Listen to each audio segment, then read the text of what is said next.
Prime Minister Liz Truss knows that she needs to tackle the UK's energy crisis as her very first priority.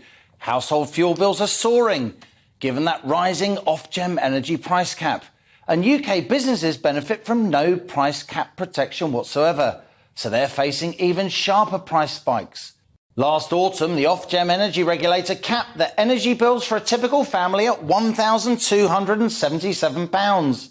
That cap rose sharply to almost £2,000 in April this year as wholesale gas prices soared, with gas used to generate electricity, of course. And we've recently learned that from October, household bills are set to rise above £3,500 a year, almost a threefold rise in less than 12 months. As well as households, the new government needs to consider the impact of this energy price crisis on firms.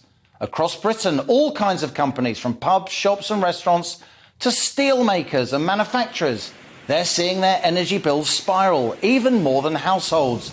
That's because that Ofgem energy price cap doesn't apply to firms, tens of thousands of which across the country are now at risk of bankruptcy.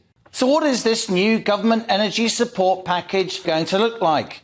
Now, Rishi Sunak, when he was Chancellor, he announced a £400 grant to help all households. On top of that, more vulnerable families, those on certain benefits, they're due to receive an additional £650 a year. But these policies were set when wholesale prices were much lower, so it now looks like we need even bolder measures.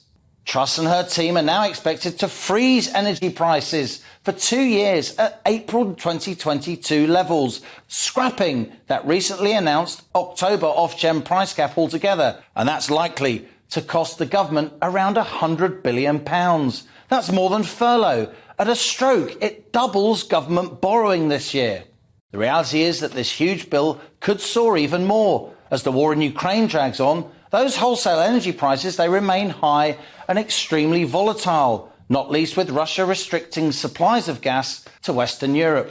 One reason this energy support package is so expensive is that ministers have now indicated there will be assistance announced for businesses as well as households.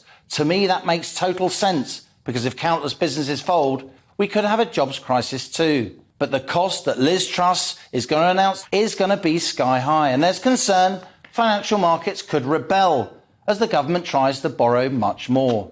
So this energy package is risky. Can the UK afford to do it? Or can we afford not to?